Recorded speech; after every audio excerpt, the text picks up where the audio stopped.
Om Shri Sai Ram. Today, I have the great pleasure of bringing to you another episode of his story through the eyes of his boys. And as we normally do, let us start this program with a prayer. And please do join. O Lord, take my love and let it flow in fullness of devotion to Thee. O Lord, take my hands and let them work incessantly for Thee. O Lord, take my soul and let it be merged in one with Thee. O Lord, take my mind and thoughts and let them be in tune with Thee. O Lord, take my everything and let me be an instrument to work for Thee.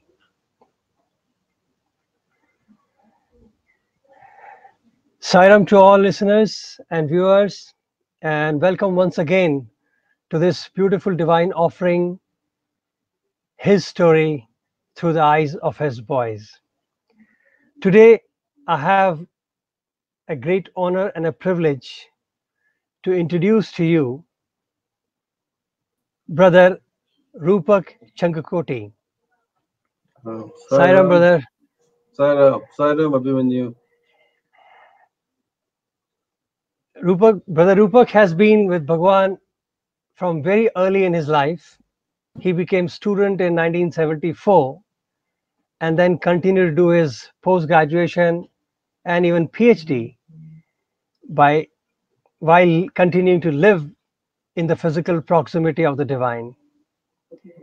Today we are in for another treat, a divine treat, and it's my pleasure to listen to you and share your divine life with all of us. So welcome once again, Brother Rupak.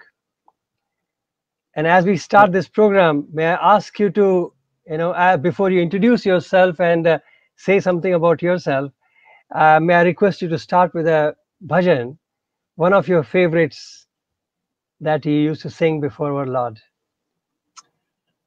I'm going to thank you, Abhimanyu, for inviting me, and Sairam to all the listeners and viewers. I'm going to sing a bhajan which it's very, very, I love this bhajan and Swabdi too. And it was composed by one of very, very old devotees of Swami. His name is Subbarao. And it was so fortunate that I could meet him because he was staying here in Washington, D.C. Before he passed away. And when I sang this bhajan in front of him, I didn't know it was his composition. Daya karo Bhagavan, Kripa karo Bhagavan,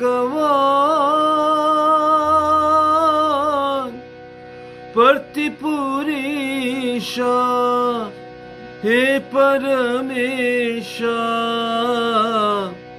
Daya karo Bhagavan.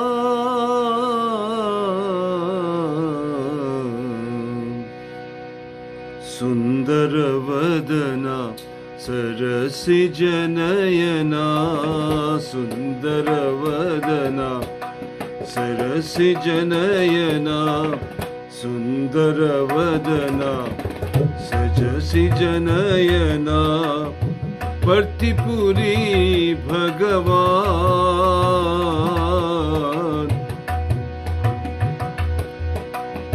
Partipuri Bhagavan, Jagat Paripala Prashanti Nilaya, Jagat Paripala Prashanti Nilaya, Tum ho mere Bhagavan, Tum ho mere Bhagavan, Daya karo Bhagavan, Daya karo Bhagavan. कृपा करो भगवान, कृपा करो भगवान। प्रतिपुरीशा हे परमेशा, त्रिपुरीशा हे परमेशा, दया करो भगवान, कृपा करो भगवान। Thank you for the beautiful start. Brother Rupak is presently a technical programmer manager, and he manages high power fiber laser projects. You're based right now in Virginia near Washington, D.C. So, Brother Rupak, may I ask you to tell a little bit about your life before you became a student of Bhagwan? How you got introduced to Swami, little bit a glimpse of your life on that front. Well, father was in the government service. He was in the All India Radio, and we moved to Shillong. It was then the capital of Assam. Assam and Meghalaya had not separated by then, and we moved to Shillong. And when we moved to Shillong, maybe a couple of years later, it was around 68, 69, that one of our very close relative, she's my Masi, or she's my mother's cousin sister. Sister. Hmm. She had organized a bhajan in her house. And in Assam, in that part of the country, usually you have these bhajans or kirtans in the evenings, and they generally sing the name of Lord Krishna, Shiva. And we thought that it was one of such functions, and there is no kind of time limit to these functions. And so we landed up pretty late. By that I believe time, you call them Borgit. Borgits, yeah, Borgit session. Yes. Hmm. And both mom and dad were very good Borgit singers. We should have been there earlier, but we reached late. And when we reached there, it was all finished. Everything was over, but there was prasad was being distributed, so we had prasad. And the organizer of this bhajan was this was Sai bhajan. We didn't realize. We had never even heard of Sai till then. Other than way back when father was in Delhi, he later recollected that he had heard of Sai, who had come very close to our home, but we never went and saw him in Delhi. So when we met this person, his name was he was a Air Force officer. His name was Panikar. He said that we do have these bhajans on a regular basis. You come to the next one. So he gave us the location and the date and time at which this next bhajan is going to be. So it was, I think, a week later, a week or two later, and we went to this bhajan. It was in the morning, around 11 o'clock in someone else's home. This was in close by our home, so we went and attended this bhajan. And on that day, we were dot on time. We didn't want to miss the bhajan. So when the bhajan finished, and lo and behold, this Mr. Panikar, he brings a picture of Swami, and he says, "This is for you." Then my mom asked him, "Do I pay something for this?" He said, "No, don't worry.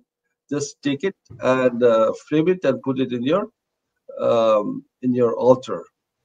So we immediately got it framed up, and we put it on the wall of our puja room.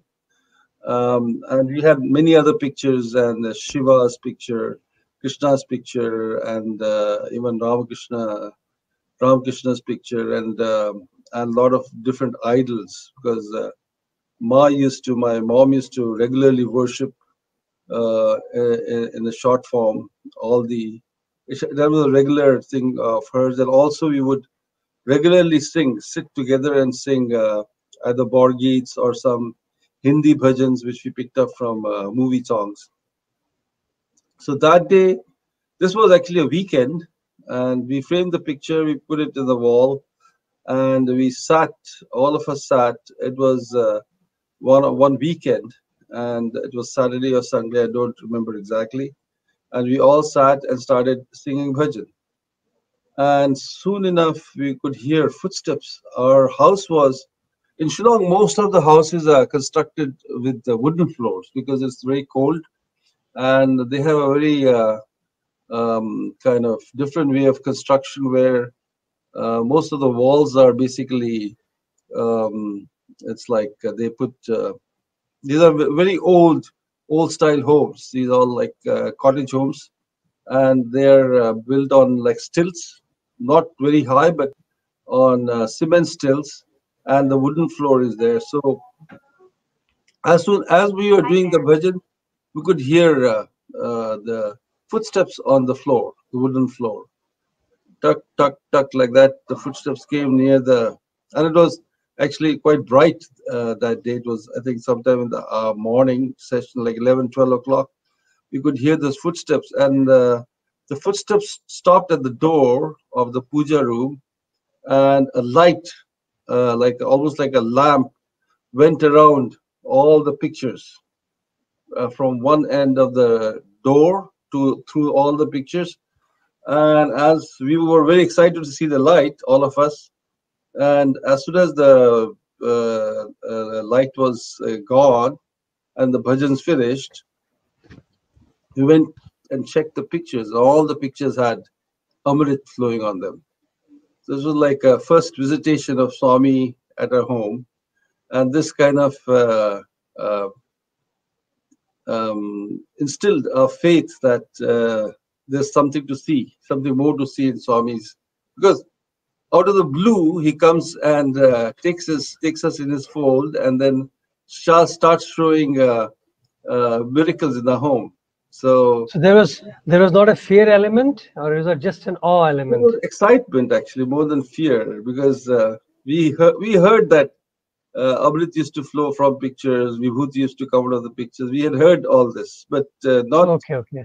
But we were just Seen it. getting introduced to the fold of Sai then, so it was very exciting for us. And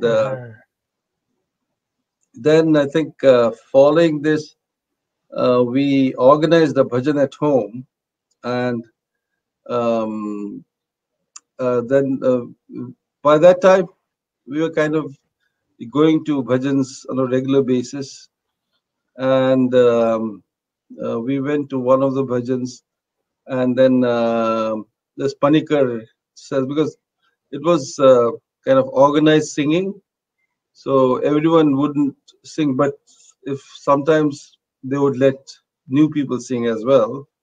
So I was asked to sing, and the first bhajan I sang was, this is one of Swami's bhajans, and Swami used to sing it a lot, but I tried it. Govind हरे गोपाल हरे हे गोपी गोप बाला गोविंद हरे गोपाल हरे हे गोपी गोप बाला गोविंद हरे गोपाल हरे हे मुरली गान लोला गोविंद हरे गोपाल हरे हे मुरली गान लोला गोविंद हरे गोपाल हरे हे राधा रमण लोला गोविंद हरे गोपाल हरे हे राधा रमण लोला गोविंद हरे गोपाल हरे हे नंद गोप बाला गोविंद हरे गोपाल हरे हे नंद गोप बाला गोविंद हरे गोपाल हरे हे गोपी गोप बाला. And after the bhajan was over, Panikar comes to me and he says, "You made me cry," because I could feel the presence of Swami there. So it was very touching. And when I sang this, it was like it was filling me also. And as I'm singing, I'm kind of going through that experience at the moment. It was amazing, and that's how we started So was it going. a time when the vibhuti fell on your coat? No, that was later. That was later. Okay, It was later. another. I believe your brother also was a very good singer.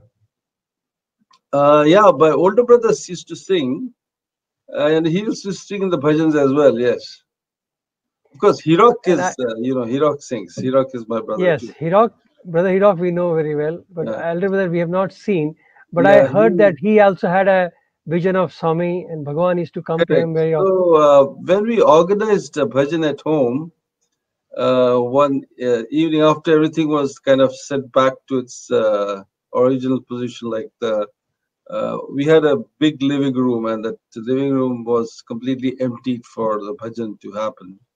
So after we put everything back, and in the evening, it was like almost night time, and he comes and sits in the chair, and he sees there's a picture of Swami on the wall, opposite wall, and from the picture he sees Swami coming out. So he runs away and says, Swami's coming, Swami's coming. But when we came back, we couldn't see anything of Swami coming down from the picture. So that was another incident which happened in the home sites. Like, and So then I think so. now we are already in the fold of Swamis. So That's nice. So with all this, when did you really make up your mind to go to see Swami physically? I so believe you went as a Sevadal. my first year, yeah, I went to Puttaparthi as a Sevadal Hmm. volunteer in '72 when there was a group going from Assam. Hmm. And we had already shifted from Shillong to Assam by then, to Dibrugarh, because also there was a lot of kind of unrest going on in Shillong. So father shifted his job to Dibrugarh radio station, and so we got admitted into Don Bosco. I got into Don Bosco, and one of these years, actually, I think I'd already passed my 10th by then, and I was in the first PU, and I volunteered for going to Puttaparthi as a Sevadal volunteer. So we were given, it was then the time when Purnachandra Auditorium was being constructed. So we were given duties where we had to move sand or bricks or whatever for the construction, and it was very interesting that how large number of people together could build something so quickly. And then whenever we are not allowed to touch Swami's feet when he comes in the line.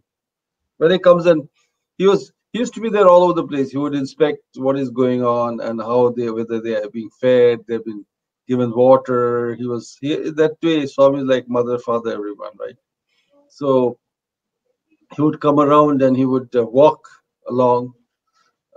He might come in the car for some part, and then he'll get down and start walking and ask, "How's everything going? How are you feeling?" and all that stuff. And then ask volunteers to be served water, served some snacks in between. So whenever we had the chance to sit in the veranda, we were well, certain groups were allowed to sit. Certain groups, like for example, Assam one day, then Delhi one day maybe, and like that they were allowed to sit in the veranda. The Puttaparthi was very very different those days. There was no Purnachandra Hall. It was being constructed, and there was no Kulwant Hall. It was all sand and open, total open. So we would be sitting in the veranda towards the end of the veranda, and he would come by and he would ask me, "कहाँ से आया? क्या नाम है?" So repeatedly he would keep couple of times he did the same thing. Even when he would come in the line, for example, when we are working in the Purnachandra area, he would come near me and say, "क्या नाम है? कहाँ से आया?" and I would repeat the same answer. Rupak, Assam se. Rupak, Assam se. No more questions. That's it. So that's how it. He started. I don't know. He recognized me or whatever, but he would come like that. When I came as a civil volunteer. Then the following Excellent. year, I came in the summer course. Yes. This was to Brindavan in So 73. 1973 now. Correct. Yeah, 1973. Okay. And 73, I came as a summer course student. And evening, we used to have bhajans.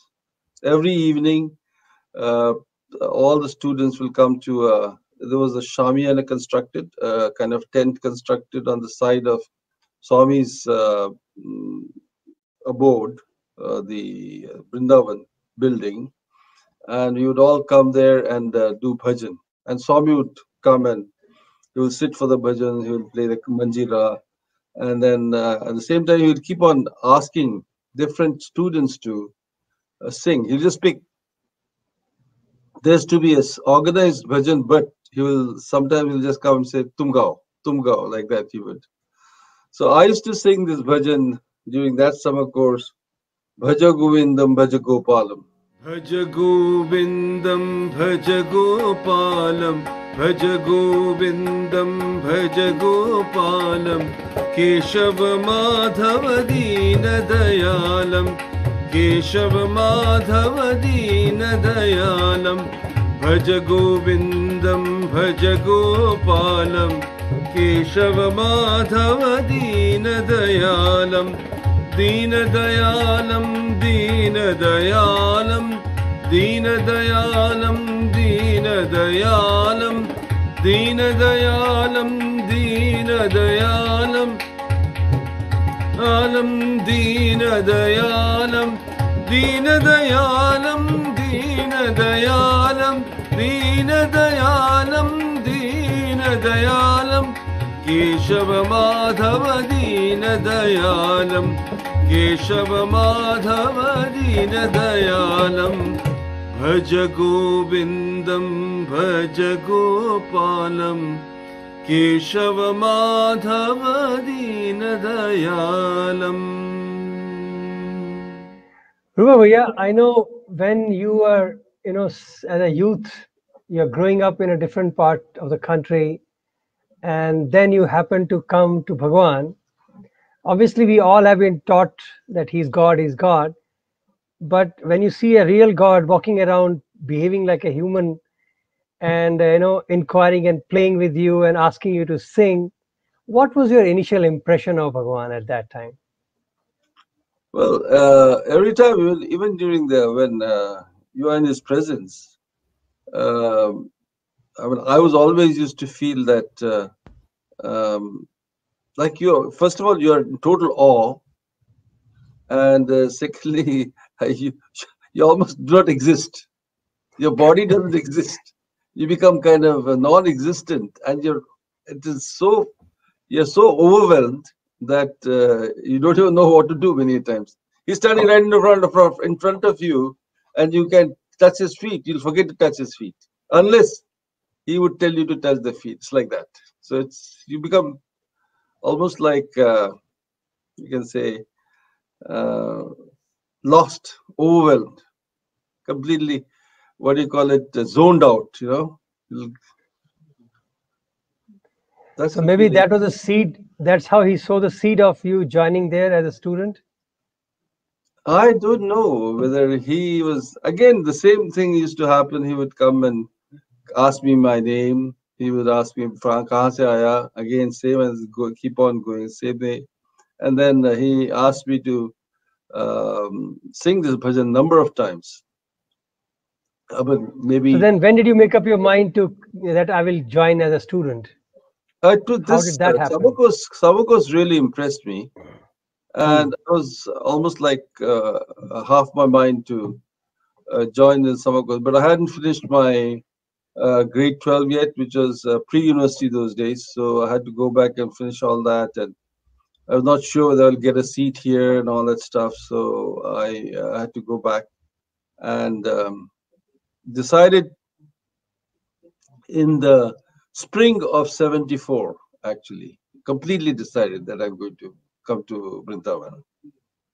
And that was because Dr. Gokak, who was actually used to oversee the college in Vrindavan those days, he had been invited to Assam for Assam Regional Satyasai Organization Regional Conference, and we were the organizers. Father was the president, and we were fully involved in the organization of that conference. And Gokak had come down, and I went and met Gokak, and I asked him, "Can I come and join the college?" He said, "Definitely," he said. But it so happened that uh, he my results were late. The results for the second PU, which is the grade 12 results, came almost around end of June or early July, and by that time the admissions for the college had Must be over, closed. yeah. Yeah, were closed. Hmm. So we still send my application in like uh, mid part of July, and I think end of July we got an intimation that I've been admitted. And later I learned that Gokak took my name to Swami, and Swami said, "Call him." Even though 2 months of the school had already have been done, has been done. I joined in August, first week of August, where the school had started in June. So you had no So interviews, nothing. no interview, no nothing, nothing. Okay. Straight to the college. Yeah. Okay. Then it was a very strange. Of course, there was feeling of leaving home and being alone in the college. There's no one, no friends yet, but everyone was welcoming, and it was like everything is very well organized. And it was totally different setup, discipline, all that stuff, which I was not used to, though to some extent, because we used to be very involved in the bhajans and nagar sankirtans and all, even in back in Assam. So that's how my life in Brindavan started. This was August of 74. So uh, I don't know whether you remember or anyone has described the setup then. Uh, Oh yeah, we have been hearing about it.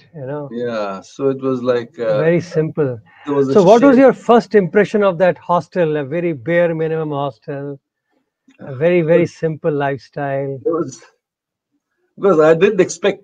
I thought there will be rooms or there'll be kind of dorms or something like that. But I had seen some part of it when we had come to summer A course. summer course. Yeah. Hmm. So, but though even the summer course, we were given those sheds where we had to set up our beds and all that. So I had seen some part of it. So I was not too surprised.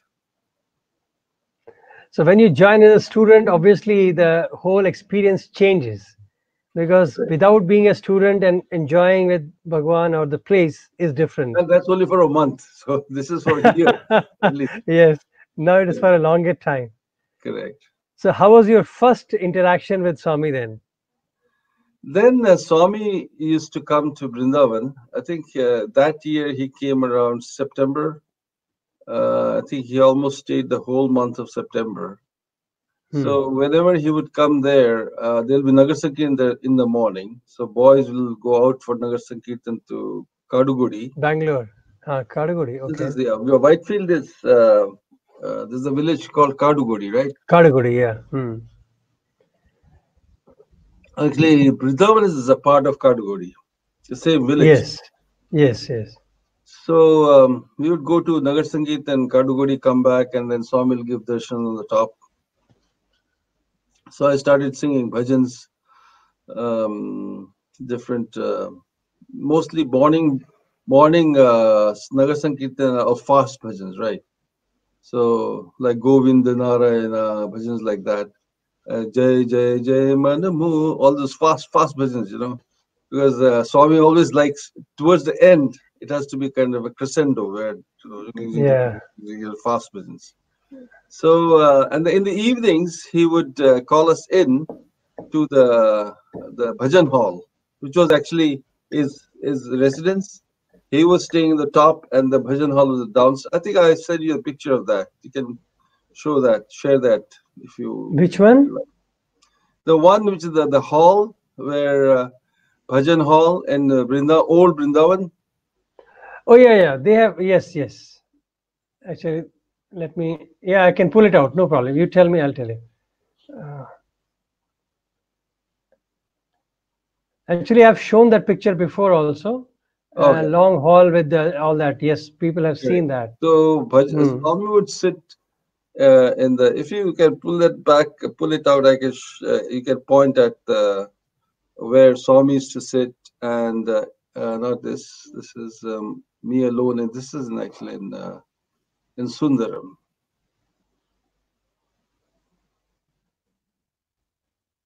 This is the old Brindavan. Yeah, this is the Yes. door to the hall. This is the morning darshan. Yeah, these are pictures when you're going back. So no problem. You can tell the story. No problem. We can come back to that. Yeah. Sit in the chair. He had a chair there, and we would all sit around. And then, though in the when the bhajan happens there in the hall, there is no order. I mean, it's Swami's will. So Swami will pick and choose whoever he wants to sing. So I used to, he used to ask me to sing repeatedly two bhajans, which I very clearly remember now. One is Ganga Jatadhara Gauri Shankara.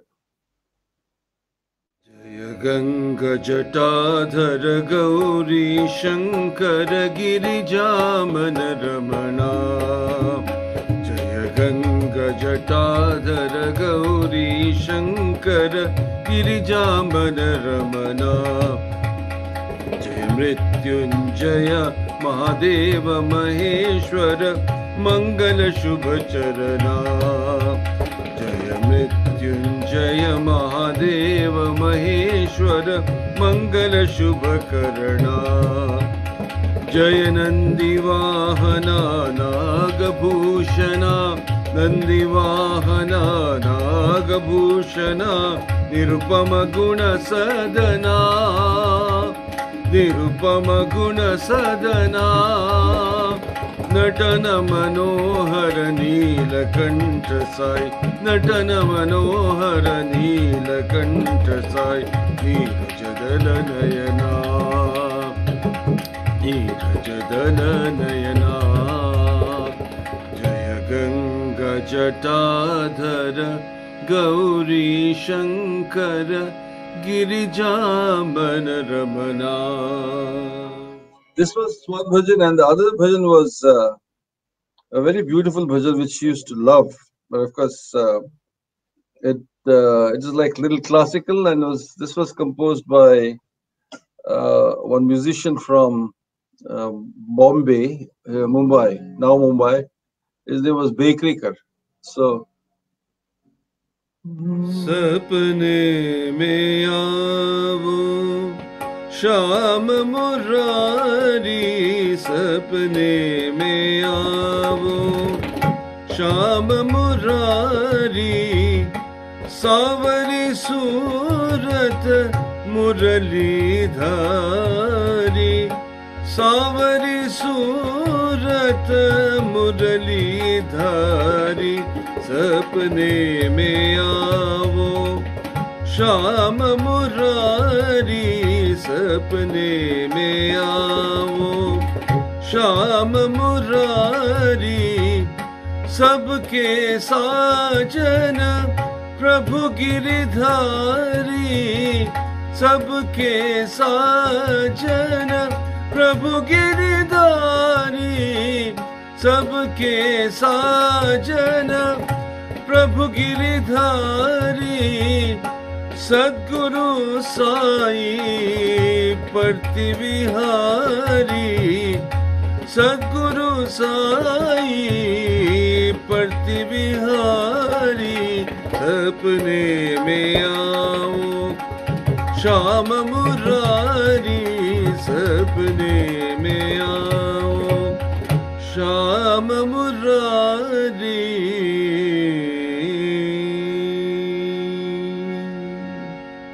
Yeah, these two bhajans were, Swami used to ask me to sing this repeatedly, Excellent.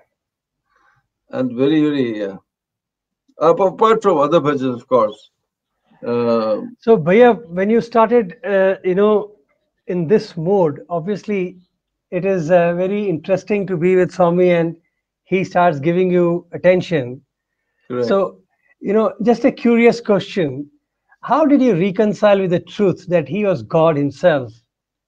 And, how did you keep your feet on the ground at that time, so to say? Yeah, I was given a lot of attention.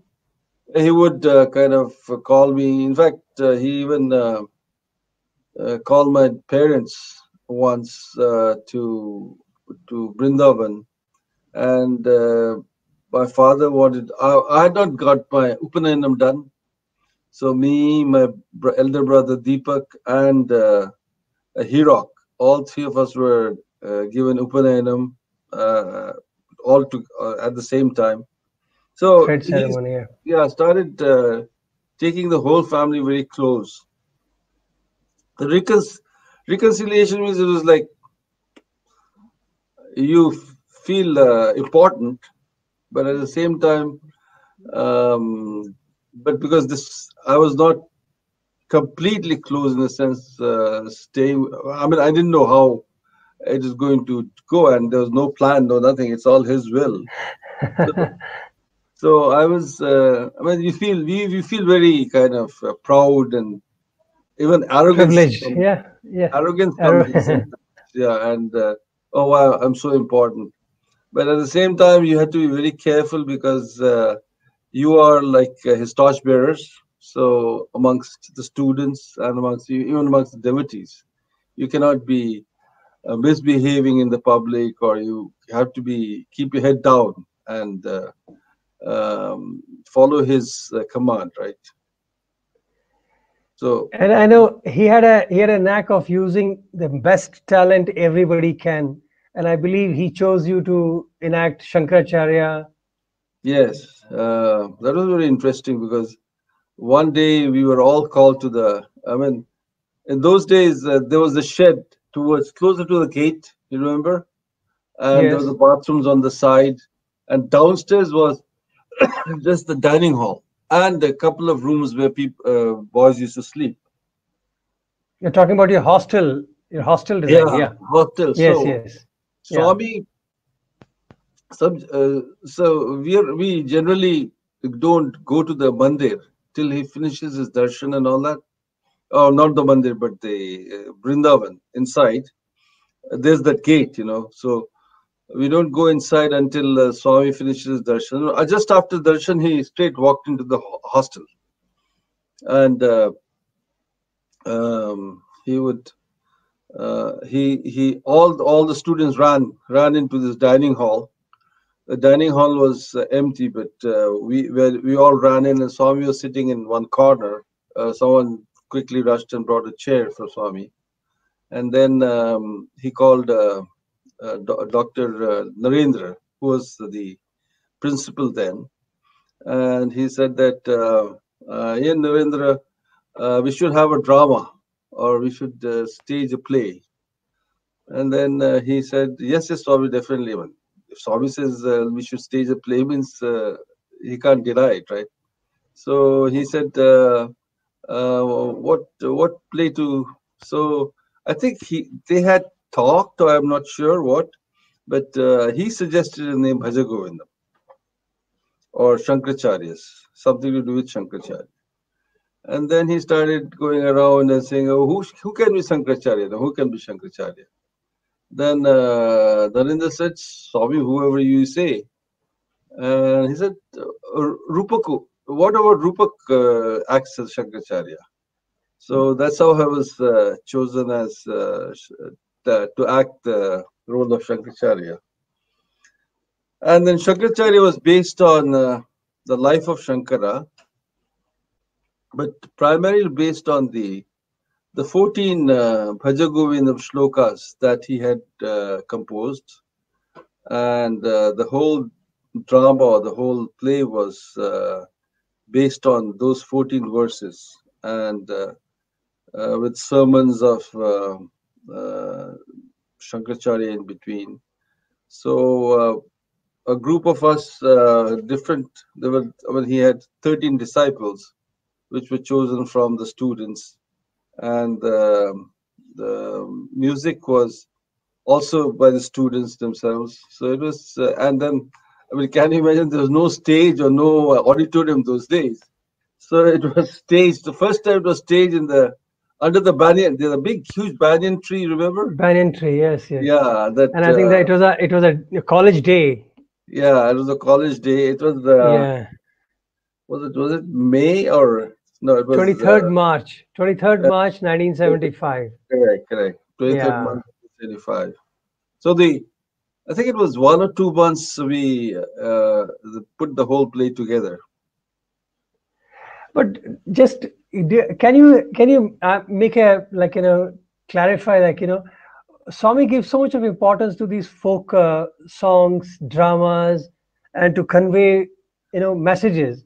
But when he used to involve himself, for him that play, it appeared to us like a play and the real life had no difference. Correct. What was your feel when you saw him directing you and guiding you? Yeah, he could recognize where a person is not being the character himself, because mainly the main character. The main character is very important for him, and unless he used to point out, this is not right, this is not right. He used to come to the practices all the time, whenever. Because those days, other than the functions, he might not be in Puttaparthi at all. He might be most of the time in Vrindavan. Other there's some work going on or a function is happening like Dasara or birthday, he would be in Vrindavan. And that this was such time where I think he came after the New Year. I think he was back in Vrindavan. And then for almost 2 months, we had practice sessions, and he would come to most of the practices. He would point out, this is not right, this is not right. He'll edit the script because script was written by Dr. Narendra, and I think even Anup Jalani helped him out. So he's very specific that the character, the main character, has to play the role perfectly. So for him, Shankaracharya was very important in the sense that he really kind of, if you see the Bhaja Govindam, it's a quintessence of the Vedanta actually, which is so just in those 14 verses, he has kind of condensed the whole of Vedanta, where the first verse itself says that what is the use of worldly knowledge? Recite the name of God. So basically inclining everyone towards bhakti path. So the first verse, actually this was originally composed and sung by M.S. Subbalakshmi. We adapted this. Bhaja Govindam, Bhaja Govindam, Bhaja Govindam, Bhaja Govindam, Govindam Bhaja Mudamate, Bhaja Govindam, Bhaja Govindam, Govindam Bhaja Mudamate. Samprapte sannihite kale, Samprapte sannihite kale, नहीं नहीं रक्षति डुक्रन करने नहीं नहीं रक्षति डुक्रन करने भज गोविंदम गोविंदम भज मूढ़मते. Like 14 verses which describe every stage of how the grow. Like the first verse itself says that why you are pursuing worldly knowledge, recite the name of God and you But get. when he is to come for the practices, will he, like, will he spend time in dissecting the Bhaj Govindam shlokas and or trying to convey the sense of it? Yeah. Or was it more focused on the play part of it? The same evening he might have a complete talk on the Bhaj Govindam itself, Shankaracharya So himself. sweet. Yeah. So you had a privilege of listening to the whole exponent. He understands the whole concept or the feeling of Shankaracharya in these verses. So Okay, let me fast forward you, take you a little bit forward, and let us hear about that excuse which turned the golden opportunity for you to go inside the bungalow and stay with Bhagwan. Stay with Bhagwan. The typhoid story. It was the kind of the fall, not fall actually, just before the Dussehra of 1975. The 75. He also took us to Bombay. This play was staged at the Shanmukananda Hall also. Yes, so, yes. Yeah, this is the same year, and that year, towards the end of the year, not exactly then, but somewhere around September, October, I had very high fever, and Swami was leaving for Puttaparthi because he had to be there for the Dussehra function, which is generally in October. So I don't exactly remember the dates, but it was towards the end of September, early October. I fell sick, and I was having high fever, very high fever, and the fever didn't go. So he arranged for a car for me. Someone was going from Bangalore to Puttaparthi. So he arranged a car, and he asked me to come to Puttaparthi. And I don't know where I was going to stay, whether I was going to stay in the hostel or what. I didn't have any idea. But then, as soon as I landed up there, he arranged for me to stay in the mandir itself. The interview room in the mandir. Yes. The main room, and then he will. There's a small attached room by the side, which he would take for some one-on-one discussion. Correct. Sometimes. At the back of it, yeah. Yeah. So he asked me to sleep there. I think it was the evening, and there were no interviews. And generally, around the function time, generally he doesn't give you interviews other than one or two very special interviews. So that time there were less interviews. So he allowed me to stay there. He asked me to stay there. And then he started calling doctors, different doctors from, because during the function time, a lot of devotees come from all over India. And I remember there was a doctor there called Dr. Alreja in Puttaparthi. Yes. He was based in Puttaparthi. There was one Dr. Narsaya who used to come from Bangalore. He was a doctor in Bangalore Medical College. So they looked at me, they kept monitoring my temperature, morning temperature, evening temperature, and my fever would not go. So they started administering the toughest of antibiotic medication. So much so they even started giving me streptomycin, which is the strongest antibiotic. So it must made you very weak. Very, very weak. So much so that one night or a couple of nights, whenever I would go to the bathroom, I fell. So then he asked I don't know whether you remember Vijay Bhaskar Rao, Yes. who's no more, who passed away recently. Yeah, yeah, I know. Yeah, I Yeah, know. he asked him to look after me. He used to be inside, like we used to have those days. Some used to have door boys. Remember? Door duty and yeah. Door duty. Yeah. So they Yes. will sit Yeah. inside the interview room, and whenever Swami is going out, they will stand outside. So they whenever I would get up in the night to go to the bathroom, he would come with me and hold me so that I don't fall. So that went on, and then the functions were going on.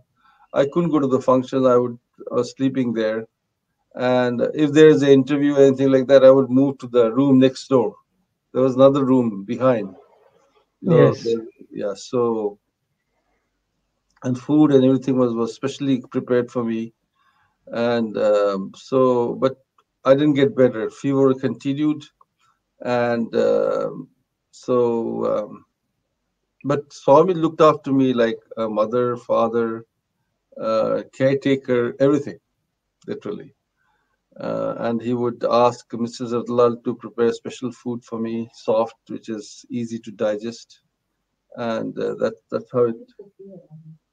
Huh? Yeah. So one of these days, when the fever was so high and it was going up, that day the fever disappeared, and Swami got the fever. Ah, So Swami took over the fever, and the fever disappeared. I didn't have fever that day. And then there was this Karuninanda. I think yes, you know him. yes. He started Yes, of course, scolding. we all know him. Yeah. Yeah, he was started scolding me, and he's like, because of you, you see, Swami has fever. And then Swami scolded him back, saying, why are you scolding him? It's not his fault." And I started crying because he was scolding me badly. So Swami, this was upstairs. I was taken upstairs that day. This is Karinanda, yeah. Yeah. So he used to I'm be sure all the people who have been there that time they know him because he was so prominent person. correct. Yeah, he was very prominent. I mean, the only other awkward person, right? Yes. And always with Swami. So I used to love him, and I kept him very close. So when he started scolding me, Swami scolded him back, and because I started crying, and I was still not. I was very weak. I was kind of hardly could walk 10 to 20 feet. So that's the story of my typhoid. Then I was brought back to Bangalore, and when I was brought back to Bangalore, Swami said the first thing you should do when you go to Bangalore is take him for a blood test because nothing was happening. They thought it was malaria. They thought it was some kind of other ailment, but they never suspected it was typhoid. So they took me to, I think it was a boarding hospital those days. I took a blood sample, and immediately they found out it was typhoid. So Oh my again, God. then Swami was in Puttaparthi then. He had not come back to Brindavan, but had given all instructions, standing instructions. Mr. Ratlal was back in Brindavan, and I was given the room where they call a safe room, Yes. the earlier Brindavan. Next to the Yes. Yes. safe room was the chair where Swami used to sit with all the boys and Hmm. some people like Joga Rao and all that when he's downstairs. Other than the interview room was the opposite side. So there was an adjoining room next to the safe room, and the next to that there was a bathroom. So there was a bed there. I was made to sleep there, and food was brought to me from Ratnlal's home. All special food, all like mashed potatoes and different kind of vegetables and all that. And so I recovered from and because they started giving me the typhoid medication. I don't remember the exact name now. Huh? Yeah, no, yeah. They started giving me the typhoid medication, and the fever disappeared. But because I was so weak, and it reappeared in 15 20 days. By the time Swami was back in Vrindavan, so I continued to sleep there. And Swami would come and talk to me, how are you feeling, this, that, and slowly I recovered. Then I started going to college from right from here. I didn't move back to the hostel at all, and that was it. So I think that turned into the whole scenario for you to keep staying there. Eh? I Yeah, think you yeah. wonderful. So that was my story of coming Isn't to. it interesting to see that a God who is managing on a physical level so much, so many institutions and millions of devotees coming in and out, and then He gives you a special attention. How did you Yeah, process all of that in yourself, or was it just part of life at so, that time? but generally, I'm a person who doesn't think too much as to why Swami's ways are his ways. Only thing I have to take care is that it doesn't boost my ego and it goes through the head and arrogance and all that. So I generally take it as God's gift all the time. Even I mean, Swami has been the God for me throughout my life because it's a close quarters and like mother, father. Other than my biological mother and father, he's been my mother and father throughout my life, right from the very early age. So whatever he gives, you take it with humility, right? So it was his gift in whatever way. I would compliment you because it's not easy to keep your head on head on your shoulders all the time. Correct. So let Yeah. us move little forward. And when you had your graduation, Yeah. how did you decide upon your post graduation? Because there was nothing at that time, and you had to go to the Central University, I believe, in Bangalore, Central College. Central College. Central College. Bangalore. This is Bangalore University. Yeah. So how did that happen? So in between Central College and my graduation, first year applied, I didn't get seat in Central College. I think it was I was waitlisted or something. So that year I worked in Indian Institute of Science. So there was this, Ram Krishna, who is Bhagwantam's son. So Yes.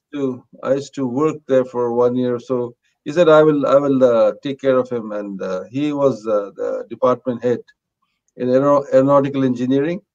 So there were a lot of projects, small projects I used to do there, digital electronics and all that stuff.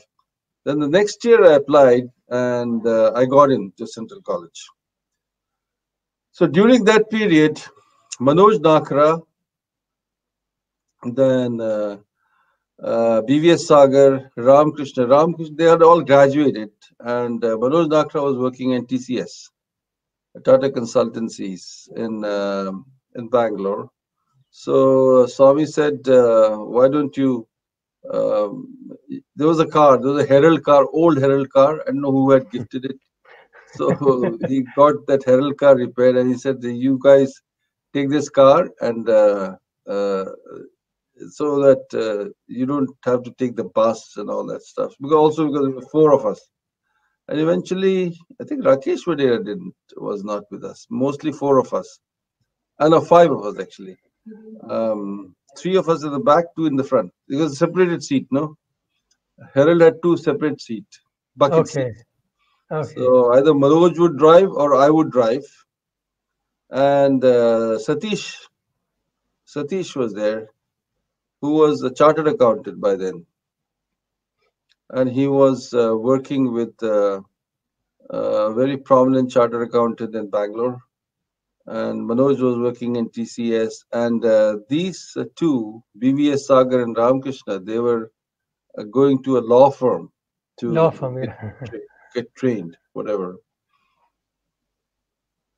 And I used to go to the Indian Institute of Science initially. Then I started going to the Central College.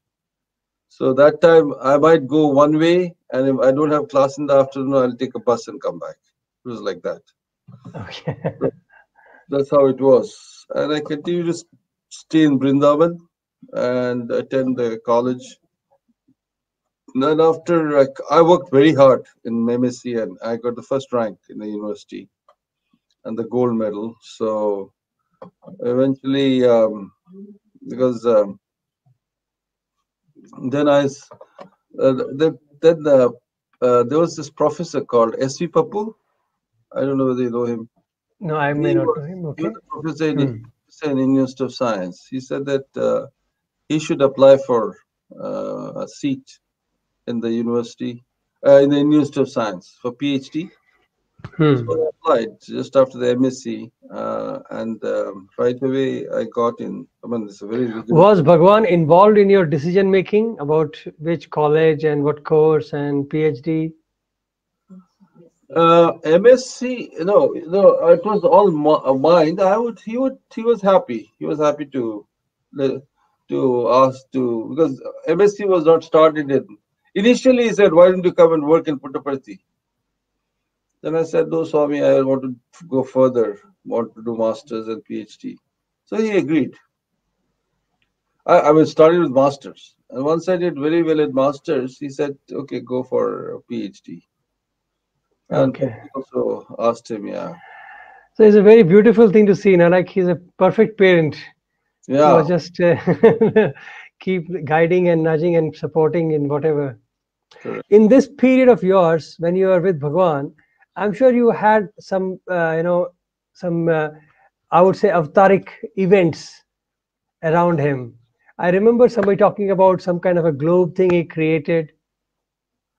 Yeah, he actually we used to go for these trips either to Ooty, Kodaikanal, Coimbatore, Chennai, Hyderabad, all these places, close by places. But most of the time we used to Ooty and Kodaikanal, we would go by car.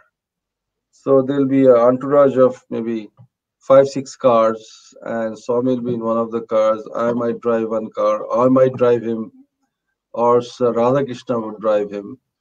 And then he would stop somewhere on the way. And one of those trips and then we also used to have sometimes um, special kind of lectures, 15, 20 days or 10 days lectures in Ooty. I remember once Swami Chinmayananda came and gave talks in Oh, Ooty. really? Yeah. So you're not talking about summer course, other than summer course. Yeah, it was not summer course. It was not a complete summer course, but some short kind of not Okay, courses, but lectures or talks. interesting. Okay. So in one such trip, he materialized that the I was the one with the and I used to be always carrying cameras those days, either the Yeah, Polaroid camera or the video camera or the still cameras, those big bulky steel cameras, which he had given all of them to me, and Radha. Radha was generally with the still camera. I would be carrying the video camera and the Polaroid camera. So we took a picture of in the Polaroid camera, and then he said, "Give it to me. Give the picture to me." And you know how Polaroid works. It's like 2-3 minutes. You just just shake dry it it, in. and Hmm. then he held it like that, and then uh, after some time, instead of Swami's picture, it was the Dattatraya's picture. So you Oh get to, yeah, yes, yeah, yes. That picture of you. Okay, okay, yes. and that was actually, I don't know who has got that picture now, but and Original one, right? yeah, original one.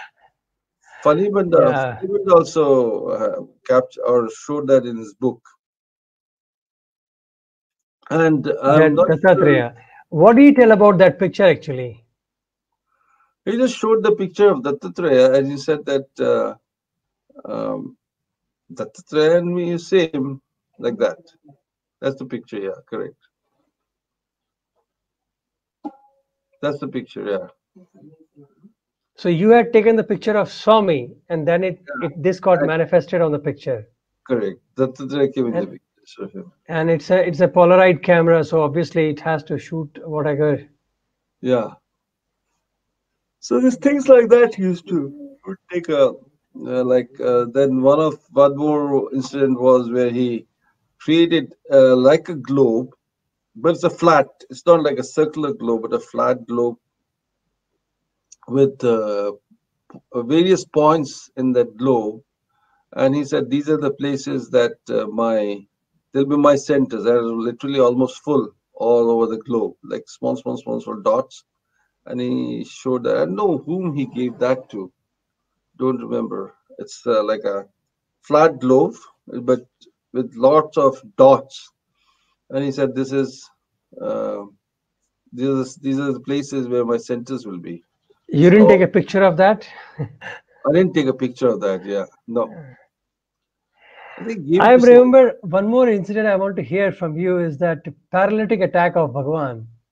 It was Yeah, a very important. this was much later.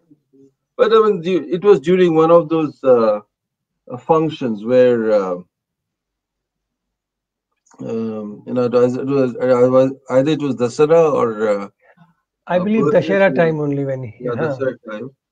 So he was paralyzed on one side and he could not walk unless he was given support. Swami is one thing, he will take very minimal support. He will not let anyone help him unless he just cannot do anything. So, and the devotees were all waiting for his darshan. So we even had to kind of take him to the earlier, because the whole thing was open before the Kulwant Hall was built. Yeah, from the terrace he would give that. Yeah, he would from terrace he would give darshan. So we had From the literally, silver door side. Yeah. yeah, silver door, or he did not go to the silver door, just the parapet. The wall is there. Okay, from there. He didn't Okay. stand there. Yeah. So we had to just take him there and then kind of support him from back so that he doesn't fall, and he would just give darshan and come back. That was after 2-3 days after he never appeared. So one of those evenings, he said, "Go and get a pot of water." And I went down and brought a pot of water, and he said that So he was not upstairs. upstairs. Yeah, it is upstairs. Okay. So upstairs, his sitting room upstairs. Okay. The stairs are there which lead to his room. Yes, spiral staircase. Yes. Staircase, yeah, yeah. So, and then he asked me to just take a handful of water and then sprinkle on his feet. And lo and behold, he didn't have paralysis anymore. So basically, he gave me the power to. He didn't want to do it himself.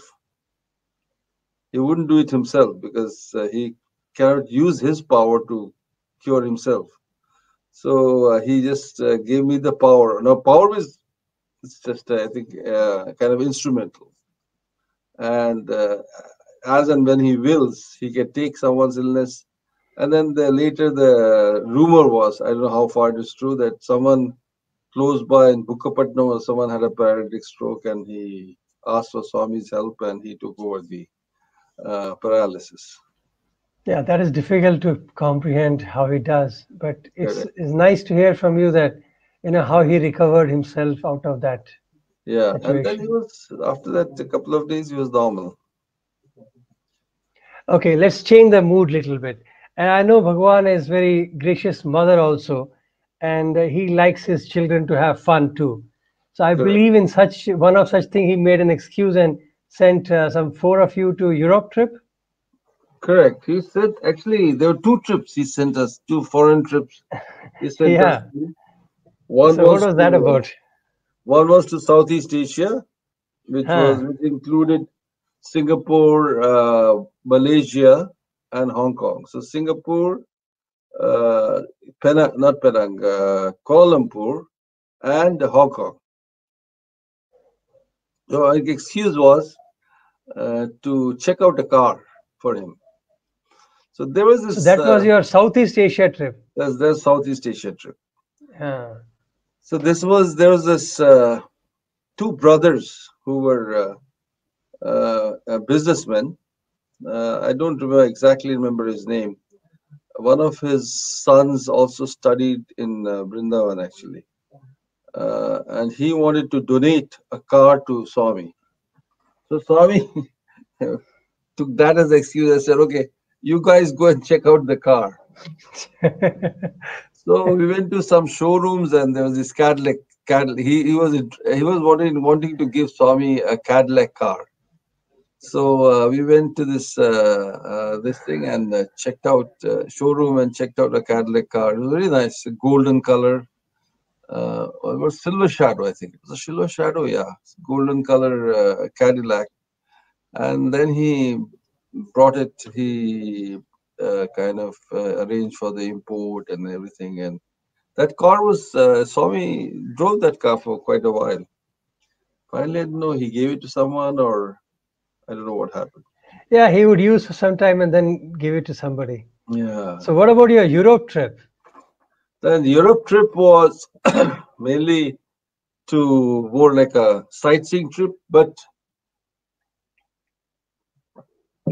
he basically Antonio Craxi was the one who actually he looked after us in Italy mainly, but the one who organized the whole thing was Srinivasan from Chennai, who was also the All India president. Srinivasan, who was also the Yes, yes. owner of WS Insulators and Correct, correct. Yeah. all that. So we had a couple of kind of sessions in Italy and I think London about giving a talk. Because Nityanand and Srinivas were with us. So I believe God Nityanand has some. and I would sing bhajans. Yeah, Nityanand and Srinivas. So they were basically talk, and I would sing bhajans in this kind of messenger kind of programs. But the main thing was just for us to see Europe. So we So visited. with an excuse to go around and talk about him, he gave you a European trip. Yeah, glimpse of Europe. Yeah, and in fact, he even got a suit stitched for us and all that. So it was interesting. And then uh, we went from London to Paris to Germany, Switzerland, Austria, Greece, and we spent quite a bit of time in Italy, Milan. Then we drove in the autobahn to Venice because we visited Vatican, Rome, all the ruins of Rome, and almost like 21 days trip, very fast, like six countries almost in 21 When days. he gives like crazy. Yeah. Yeah. So that's How the do thing. you find when traveling with him in the car? What was your experience? How do you look at Bhagwan from that perspective? Swami's, I've traveled a lot with Swami, also driven him a lot, and most of the time he either talks spiritual talks. He'll pick up some topic and he'll talk about it, or he'll sing bhajans. He'll ask me to sing a bhajan. When I'm with him, he'll ask me to sing a bhajan. Actually, many of the like the Ganga Janadhara, Swami sings that bhajan. I Yeah. used to, so many a times he would ask me to sing that bhajan again and again in the car. So and some other bhajan, for example, he will sing some songs. He never sleeps in the car ride. Hardly sleeps. But let me ask you one question. We all look at Bhagwan from a devotee's or a student's perspective is from like a view from outside. Hmm. And here you have a privilege to be standing next to him or being with him. So you see Bhagwan from this approach, People are looking at from front and you are looking everybody, including Swami, from his point of view. What does that view look like? Like, A very, what do you think Bhagwan's view look like? Because he's so passionate about his mission that yeah. whatever he does was totally focused on that. Even if he gives any attention to anybody, his prime focus is his mission. So I just want to understand, like, did you ever get that image like, my God, what am I seeing here? So he had primarily, when I was there, he had primarily two main missions. One is education, right from primary to university. So you see, he built up step by step the primary school and middle school, high school, and university, colleges. Of course, it started first with college and then Brindavan College. And then he focused on the education. Now, when you are focusing on education, students were the people who are getting educated. So the students which are close to, he would take students close to him to show to the world that this is the kind of product you will get out of these schools, and which are not only well-rounded but also are good in studies. Because now, I mean, if you see, the schools and colleges are topping everything. Not Yeah, they are only 100% result.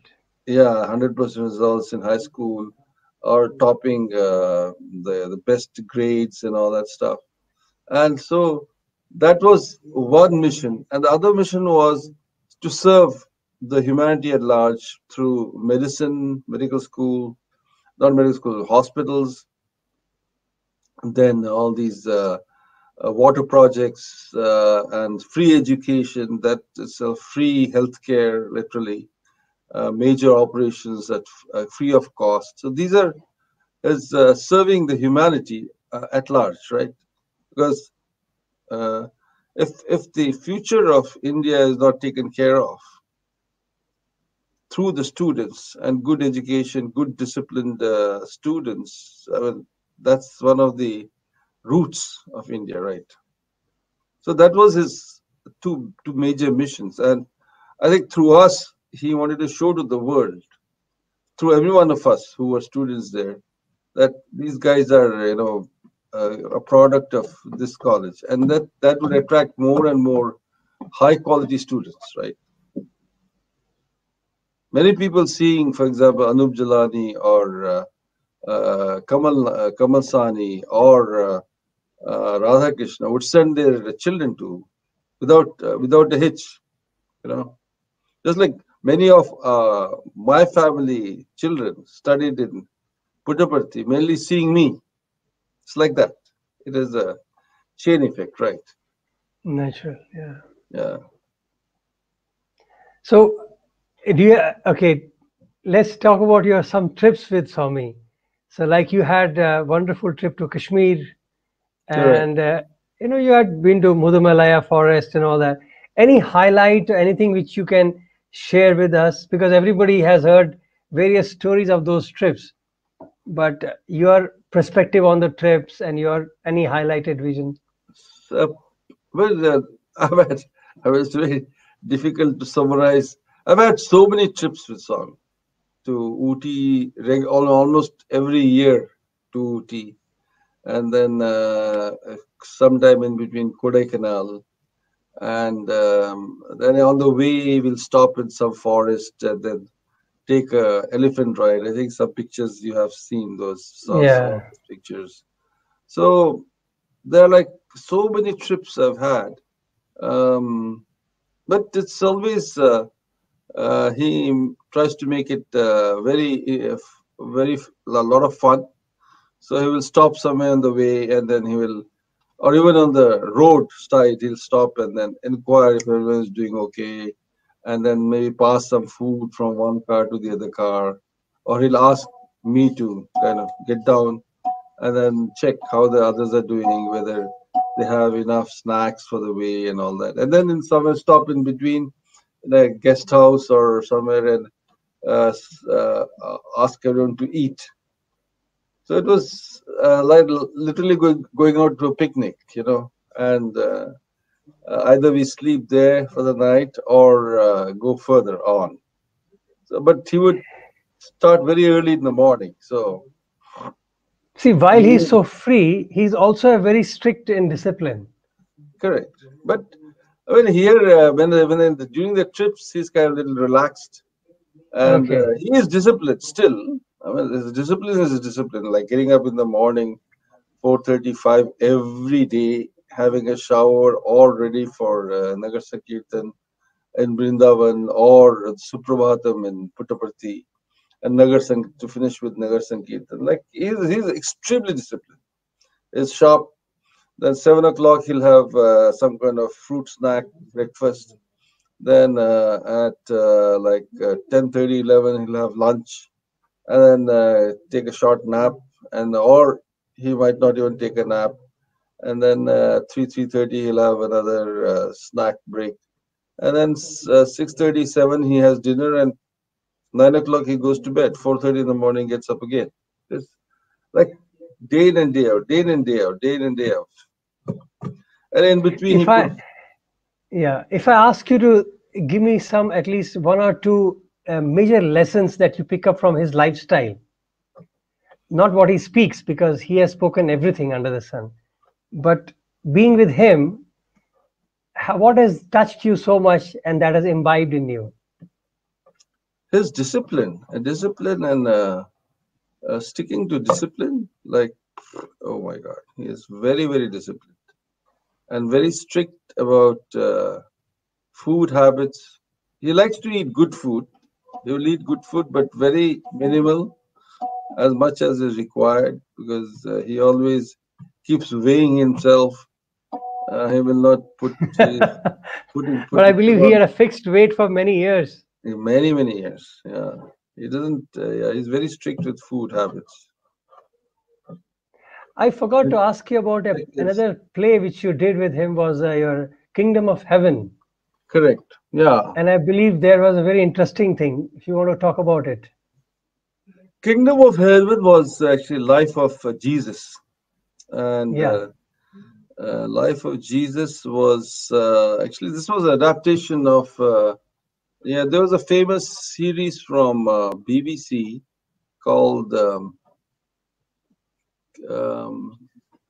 Jesus of Nazareth.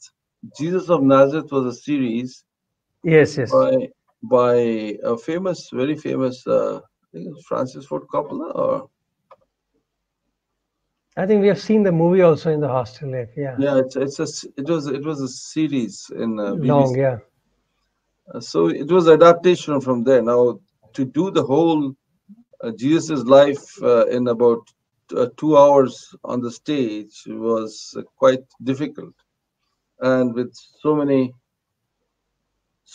different scenes. Yeah, the actors are Robert Powell and Olivia Hussey. Franco Zeffirelli. Okay, Franco Zeffirelli was the director. Anyway, so so lot of scenes had to be cut, and interesting part was some of the really kind of gory scenes, you can say, where, for example, Jesus is on the cross. Yeah, this is me, Jesus in the center. Wonderful makeup, I would say. And Very actually, hard to. this band to my, you can say to my right, is actually an Yes. American director. His name is Oh, Christopher. Don't remember his last name. Christopher. His the first name is yeah, him. He's an American Hollywood director. I mean, he didn't have any big movies, but he used to direct small movies. Christopher, I don't remember his exact name. So he helped us a little bit. Do, but overall, the whole script and how it was kind of presented was he didn't want, especially the cross, the scene of the cross, with the walking to the Calvary is a very famous scene in Jesus of Yes. Nazareth, where he carries the cross. He didn't want that. He didn't want any scenes where, um, because if you see Jesus' life, there were scenes where he was very badly abused by either Roman soldiers or the Jew priests. So those things he wanted to, he always wanted us to cut it. I think Swami was very sensitive about what he He was very, because very sensitive. He was yeah, very sensitive. And he was very sensitive because maybe his favorite child was acting as Jesus as well. So there's a double whammy there. One is Jesus, and the second is me acting as Jesus. And but we still kept the scene of Judas's scene, so how do you not take that scene? That is also a not scene of Judas's. betrayal. Yeah, all those scenes we had to keep because otherwise there's no Jesus, right? Yeah. So No, those that scenes scene we was kept. important. That scene was Yeah, important. Yeah. yeah. So we kept the scene where Caiaphas, the Jewish priests, kind of send him to the Roman Pilate, and then we kept the scene of where Pilate decides and he says that I give it to you, give him to you to decide what you want him to do, what to do. And then the crowd said, "Crucify him, crucify him, crucify him," all that. And after that, we didn't show anything more. We didn't show the scene where in the Garden of Gethsemane where he was captured by the Roman soldiers. All that we didn't show. So he was very sensitive about it, and so he didn't want to kind of because it was this Jesus thing was uh, very emotional um, uh, play because Jesus had a very emotional life, right? He preached a lot. He converted, not converted, but brought the whole Jewish community to worship one God. But it was his life was very kind of with a lot of ups and downs. So Swami was always affected by anything happening to Jesus, and maybe also indirectly happening to me, kind of thing. And they So don't sweet. to, He's very loving. yeah, very Okay, loving. let me show you some pictures, and you can tell me a little bit about those pictures. So this is the picture which was taken in Bombay. Satyadeep is the structure there in Mumbai, right, where Swami goes and stays. And this Sorry. is one of the pictures where this is all in Mumbai. So this was a group which went to Bombay with the Shankaracharya play. Correct. Okay. This is when this Mahindra Jeep was brought and the Swami sat in it and Radhakrishna was driving. I think this Jeep was further transformed to the Ratha. Okay. So And this became the base for the Rath. yeah, base for the Rath, yeah. Oh, we have some nice memories with this Jeep. Yeah. So this is when someone brought this ambassador car and they wanted him to bless the car. So he sat on it. This is all Swami used to also have this fun moments where he would just suddenly sit on the car or he'll stand on the side with the on the door of the car and wave at So people. this is kind of blessing the car. Huh? Yeah, listen in the car. This is his bhajan time. This is the hall that I was talking about. He was Okay, see the Vrindavan. Vrindavan, yeah, so involved in the Uh, bhajan, and he used to play manjira. Amazing. This tal he used to play amazing yes. manjira. Yeah. Beautiful. This is I think in Brindavan. When he came to hostel, he pretended to be Krishna. Yeah, I believe he was showing how Krishna used to wear turban and all that. Turban, yeah. So sweet. Lighting a lamp. This is, yeah, Yeah. I'm driving his Ratha.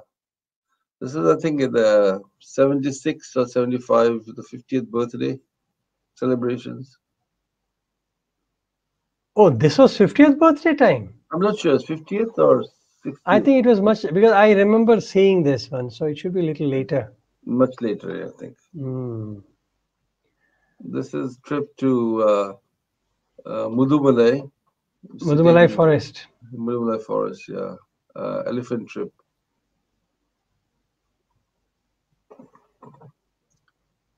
Yeah, this is still on the elephant, yeah. Those days, we had to always carry his pandan. Swami used to have pan those days, and Yes. kerchief and pandan. He would very neatly cut pans. I mean, there was the art to cut these pan leaves, and then the rasiklal, supari, chunna, Huh. and some lavanga and cardamom. Ilaichi. Yeah, cardamom, yeah. Yeah, it's to be very neat, flat, kind of this big, but this tall, very neat pandan, very neatly cut. So um, we used to be in charge of getting the pandan Making ready it. in the morning, and take it wherever any trip he goes. We have to take it, put it, and keep it with us. I This is a think trip people who to. have seen him eat pan was a cherished moment to see the red lips I don't and know when he quit pan. I think he quit in it was in 1984, 85 in that 85. range. Correct. Yeah. 80s, mid 80s, yeah. Hmm. This is a trip to Kashmir. Kashmir. Yeah, you can see a lot of. This is also in Kashmir. This is Kashmir as well. You see, I'm carrying a bag of cameras. Yeah. This is General Malhotra was our host. Yes. Malhotra That's and him. his wife. Yeah, Right. this is the same trip to Kashmir. This is it's the same trip. I mean, what we used to do used to be I think it is after Spatika Lingam he created that. Right? after morning breakfast we would take like a picnic to many of these beautiful spots there, the Pailgam or Sonmarg, and some Dachigam find was some there, yes. Dachigam, some find some nice riverside, and then have food, and then Swami would go on to this manifestation one after the other. Linga So nice. he created this. They all appear one by one. I don't know how they used to appear. And then he would give off to some people around, or have Yeah, you seen it going? Or Shivalinga he gave it sometimes it would to. just disappear. Yeah, she gave it to I think Mrs. Malhotra, one of the Shivalingas. And there was one more um, major who used to be constantly with General Malhotra. Don't remember his name now. Yeah. Okay, let me show one more picture because this is something, it will trigger your memory. So I believe this was your birthday. Oh yeah, this was actually we went during my birthday. My birthday happens on June 8th. So he surprised me that evening. He ordered a cake, and then he he called me up and he said, "This is your birthday, and this is your birthday cake." So everyone there sang the birthday song, "Happy Birthday" and all that. Cut the cake. So I mean, sweet, eh? that is all Swami's motherly, fatherly love. Remember, when you look back, of course, when we used to student and look at you and Radha sir and everybody else in that way. So, the privileges that were bestowed on few of you like that. Do you ever wonder, like, why me? That is the Does that question. thought? That's the question many people have asked me, and I'm at my wit's end to answer that question because I don't know why. So I don't know. I've thought about it, but it's his will finally. So So you just accept it, It's a very, like, accept, humbly accept whatever comes and accept his grace, accept his blessings. It's a blessings. Sorry, I mean, was was leaving Parthi a difficult task? it was difficult in a way and not difficult in another way because slowly I developed this thing of Swami is always with me, whether I'm here or, in fact, here I'm more misled by his physical presence. So, because I used to always argue with my mother, saying that his physical presence so important because we experienced Swami away from him more than we were there because we always there in the kind of the blinders that he's a human being, right? Unless you're always conscious that he is divine. So here, well, we have a very, very strong indications from him. We feel his presence. We feel his, after so many years, he's always there for us. But right from the time I left him from Parthi, I always felt that he is going to take care of me. It was very, very strong. And so much so that recently we have had very tough times, but I never gave up the hope that he is taking care of us and he will take care of us, you know. So that's I Undoubtedly. developed towards the end. I felt that I think it's not his physical presence is not important. Who he is here is more important.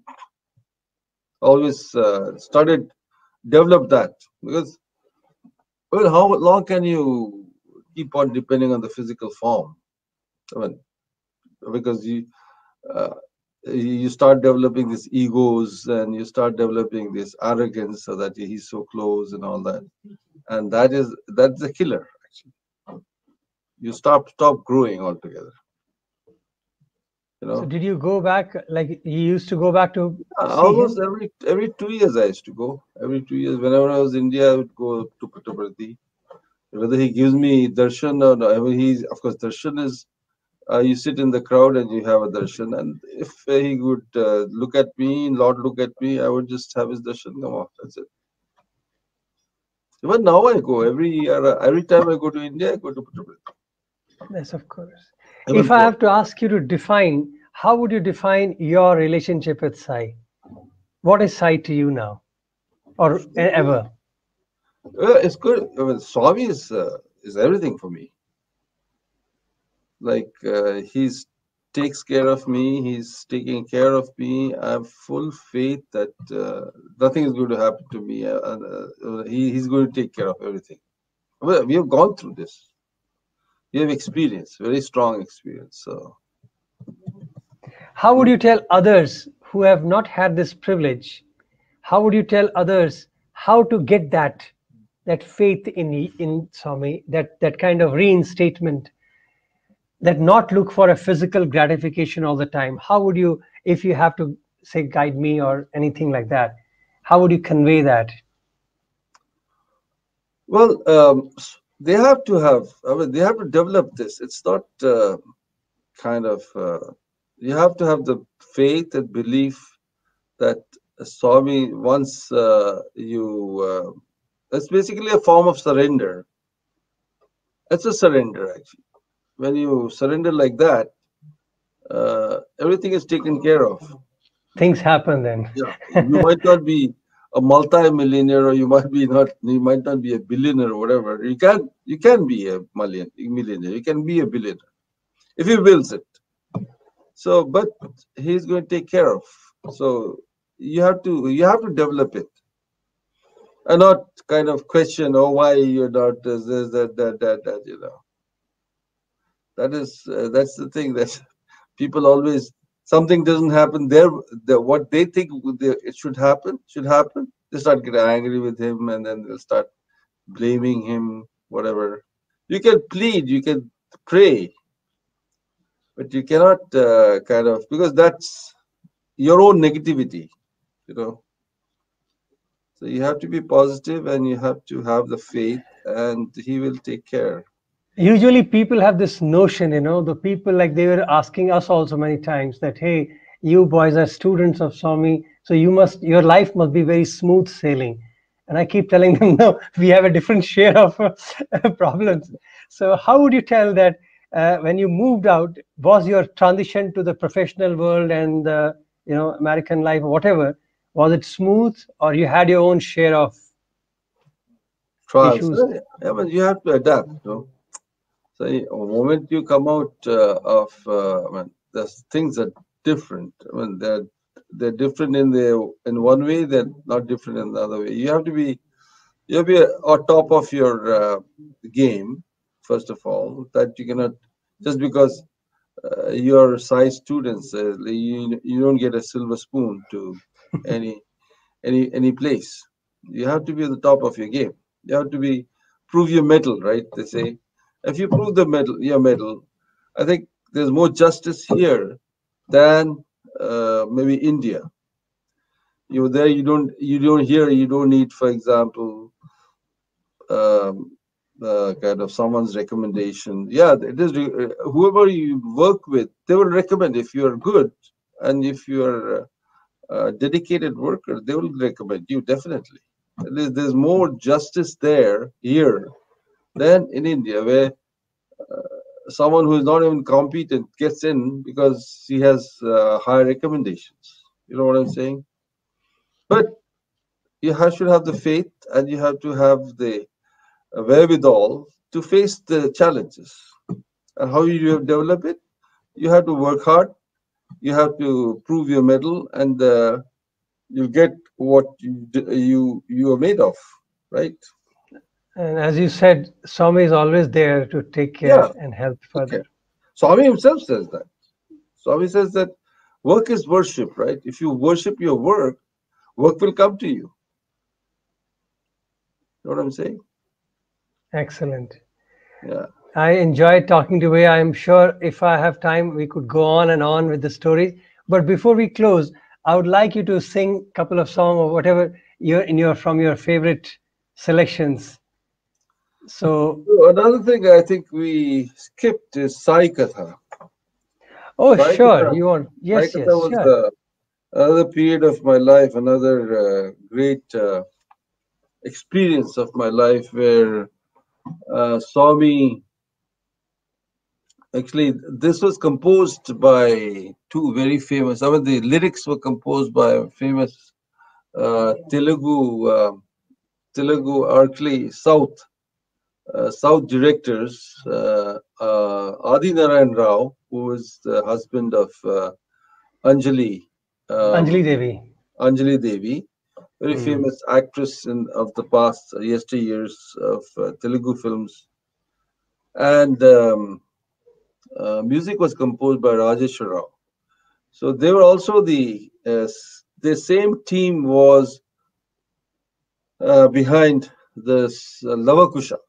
There was a movie called Lavakusha where Ramakatha was Vasang, being sung. yes. Yeah. Hmm. So Ramakatha was actually Sai Katha is made like Ramakatha. So actually, initially I sang Ramakatha as well, because during the function times, Dashara birthday time, we used to have music concerts, and many of the music concerts I was involved those days, like sing different songs of Jalota, sing different songs of Ghanshala, or we sang the whole Ramakatha. which was composed by Adinarayan. So Adinarayan Rao and Rajesh Rao came together again for Sai Katha. Now, in one of these concerts, that evening concerts that I gave, I used to sing. In fact, it so happened that Jalota, I used to sing a lot of Jalota songs, Anup Jalota songs. Yes, One of yes, we my remember that. favorite songs. And in one of these evening concerts in Puttaparthi during the function time, I sang Jalota songs, and one of them, which is one of my favorites, is, and I think many people's favorite is. कबीरा जब हम पैदा हुए जग हंसे हम रोए कबीरा जब हम पैदा हुए जग हंसे हम रोए ऐसी करनी कर चलो हम हंसे जग रोए चदरिया झीनी रे झीनी झीनी रे झीनी के राम नाम रस पीनी चदरिया झीनी रे झीनी के राम नाम हे राम नाम हे राम नाम हे राम नाम रस पीनी चदरिया झीनी रे झीनी अष्टकमल का चरखा बनाया पांच तत्व की पूनी अष्टकमल का चरखा बनाया पांच तत्व की पूनी 9-10 मास बुनन को लागे 9-10 मास बुनन को लागे जो की त्यों घर कीनी चदरिया झीनी रे झीनी के राम नाम हे राम नाम हे राम नाम हे राम नाम रस पीनी चदरिया झीनी रे जी झीनी रे जी झीनी रे झीनी I got a picture for you. Oh wow! That's your Sai Katha picture. Oh yeah.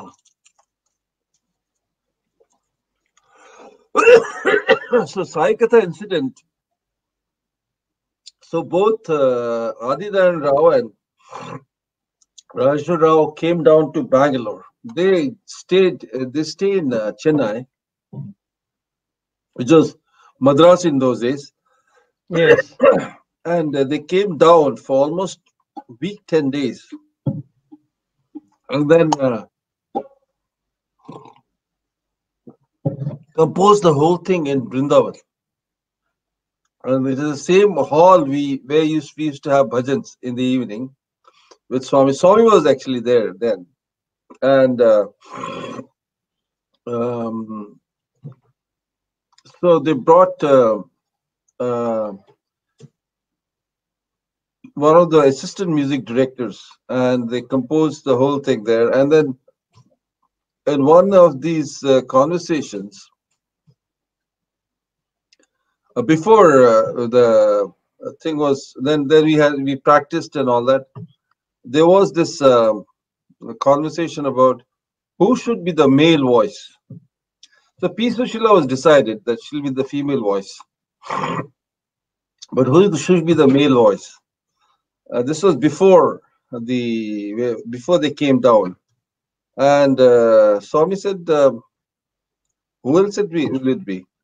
because they wanted the male voice to be Shushila's nephew. His name is Ramakrishna. He's actually a playback singer, and he has got a very similar voice as Ganshala. Ganshala is a very famous singer. Yes, very famous singer in South. Yeah. Yeah, of Telugu, the Telugu world. So Swami said, no, it's going to be Rupak. That's it. Madhuram madhuram sai katha navarasa bharitam swami katha. Madhuram madhuram sai katha navarasa bharitam swami katha. Madhuram madhuram sai katha sakala shubhamulanu sampadalo sagi. Sakala papamulu harinchu gatha. Madhuram madhuram sai katha navarasa bharitam swami katha. Madhuram madhuram sai katha. Then when they came down, we started practicing. And P. Sushila also came down for a few days, and we practiced the whole thing. Yeah, when every session, Swami would be there, and then he would oversee the practice and all that. And because I think we are running out of time now, it's 1:55. Yeah, no problem. It's like a 55-minute long Sai Katha. Yes, yes. No, I also correlated, as Rama's time, Ramakatha was actually, Ramayana was written. Correct. And in Sai's era, he himself oversaw this composition and singing of Sai Katha. That's beautiful. Yeah, he was instrumental in corrections of a lot of the lyrics and all that, because it is his life. Correct. So he had to, and then kind of change some of the tunes to make it more effective. For example, the incident about the horse being lost. That was very. It was turned into a very Qawwali type of song. Yes. And then. Okay. Yeah, you can sing one bhajan. You can sing one bhajan with some alap, maybe remind us of 80s or earlier days. Okay. So maybe you can have alap, so you can have, So I'll sing this bhajan now, which is very, very nice. Bhajan.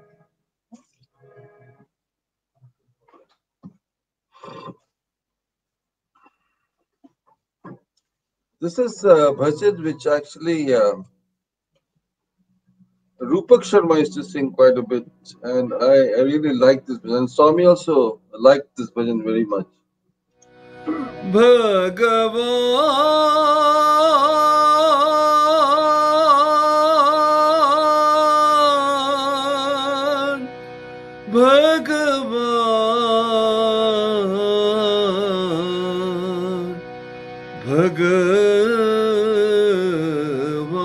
भगवान तुम हो प्राण सखा भगवान तुम हो अनाथनाथ भगवान तुम हो अनाथनाथ भगवान ओ साई मेरे प्राण सखा भगवान ओ साई मेरे प्राण सखा भगवान तुम हो अनाथनाथ भगवान ओ साई मेरे प्राण सखा भगवान ओ साई मेरे प्राण सखा भगवान मात पिता गुरु बंधु तुम हो मात पिता गुरु बंधु तुम हो मेरे प्राण ओ साई भक्त सखा भगवान Bhagavan, Bhagavan, Bhagavan, Bhagavan, Prana Sakha Bhagavan, O Sai mere Prana Sakha Bhagavan, O Sai mere Prana Sakha Bhagavan. तुम हो अनाथनाथ भगवान.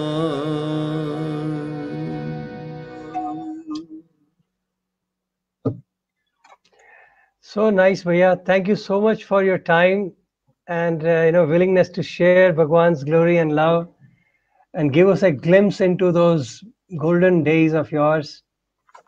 I Thank can you. only offer my gratitude to Bhagwan and thank you so much. Thank you, Vanyu. Thank you so much for giving me this opportunity. And it was a pleasure, and always a pleasure to talk about Swami. So Yes. I think I can go on and on and on. But, Yes. Certainly. I think all we right. just crashed it. We just crashed the memory bank today. So Yeah. hopefully, if Sai willing, we'll again come back with to hear more about his glory. All right. So once again, thank you very much, Thank and you, I really Sairam. grateful to Sairam, Bhagwan. Sairam to all Sai Ram. listeners and viewers. Thank you, Sairam. Sai Ram.